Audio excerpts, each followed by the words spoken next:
Hey guys, welcome to another episode of Conversations with Candace. I'm Candace and we're going to be conversing today. This is episode 2 of my Sephora sample series where I try out higher end foundations for $0.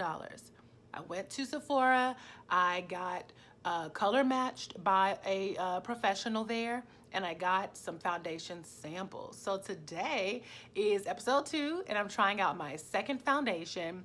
This is the Fenty Beauty foundation from our girl Riri. When this first came out a couple of years ago, I was like, oh yes, I want to try this. I don't wear foundation every day, but I love Riri. I want to go out. I want to go buy it. And I went to the stores and everybody was sold out in my color. She had all of these shades. I found my shade and then we were sold out.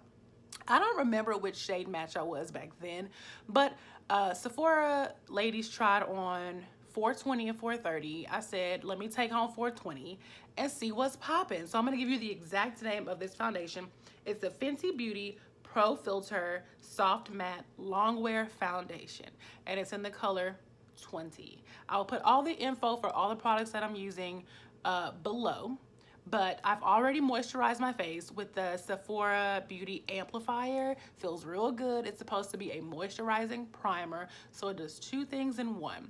I'm going for something that will cover my hyperpigmentation, is either buildable or full coverage. I believe this is a full to medium, a medium to full coverage. So we're gonna see how this goes. Let's get this foundation on my face with a clean beauty brush. I washed my brush last night and I have a clean sponge as well. This is how much foundation is in my little sample, but a little goes a long way. If you haven't seen my first video, it is labeled Sephora sample number 1. This is gonna be Sephora sample number 2. So a little bit goes a long way. I did learn from the first time, I need to spray a little bit of my MAC Prep and Prime on my brush to just help things spread better. Here we go. I'm just dipping it in a teeny tiny bit using my brush. I'm gonna put some on each side of my face. This is a lot thinner than the Kat Von D one that I tried, which is fine. Coverage is gonna be coverage regardless. So let's get to blending, boo. Absolutely spreads better than the Kat Von D because it's not as thick and my brush was moist. But I can tell that I'm going to be needing a little more than what I have on my face right now to cover all my hyperpigmentation.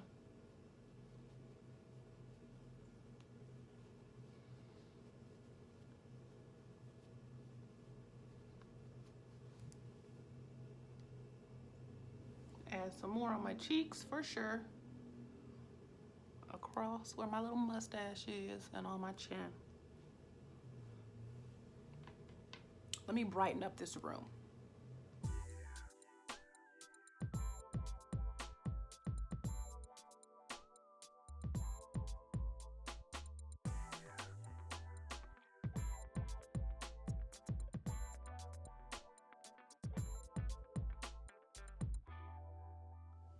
All right. So I have a full face of the foundation on right now.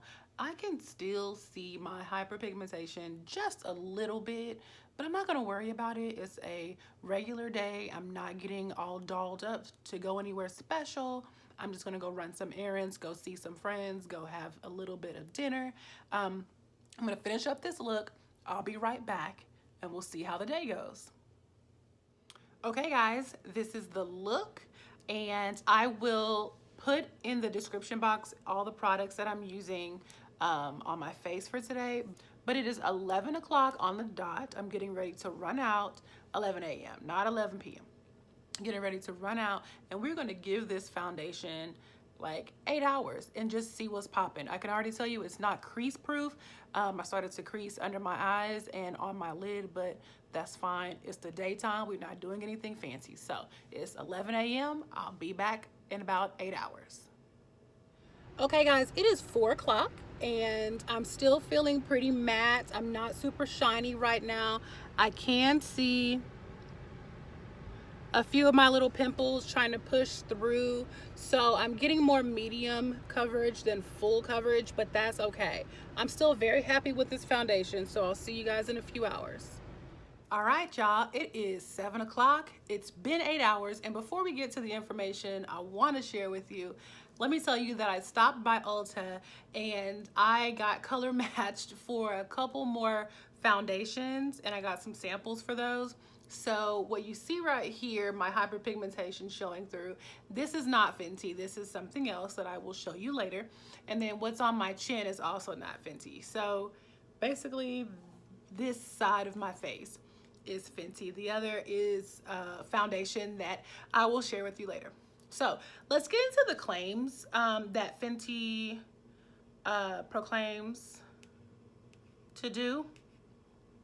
It says, a soft matte longwear foundation with buildable medium to full coverage, now in boundary breaking range of 50 shades, okay? And then it says, it gives the skin an instantly smooth, pore diffused, shine-free finish, which it did. It was easily buildable in its medium to full coverage. It's oil-free soft matte foundation. It's climate adaptable technology. That is resistant to sweat and humidity, which it was, and it won't clog my pores, so that's great. It says it will work well on my skin, and that it's light as air, and it's long wear, and you will look like you. All right, buildable, yes. Resistant to humidity and sweat, yes. Adaptable to climate, sure. It is an oil free, but it did let my oils come through a little bit. I'm not super duper shiny, but I'm also not as matte as I was. But when I touch my face, yeah, I'm getting a little oil on my hands too. So the oil was able to come through. It's not a full coverage, and I also could have put powder on before I put foundation on. Overall, I give this about a B+, maybe an A-. It's been 7 hours. Again, I live in Texas, so I didn't really expect much. I mean, it still looks good. It doesn't look terrible. I could probably blot and add some more powder. But overall, I like this foundation, but I don't think I'll be buying it. I'm gonna keep the sample, but I don't think I'm going to be buying it. So I'll be back with a few more samples and a few more videos. Not only now do I have Sephora samples, but I have Ulta samples too. Those girls were so nice. Anyway, if you like this video, give it a thumbs up, share it, subscribe, hit the notification bell, all of it. You should know it by now. Thank you for joining me on this episode, and I'll see you later.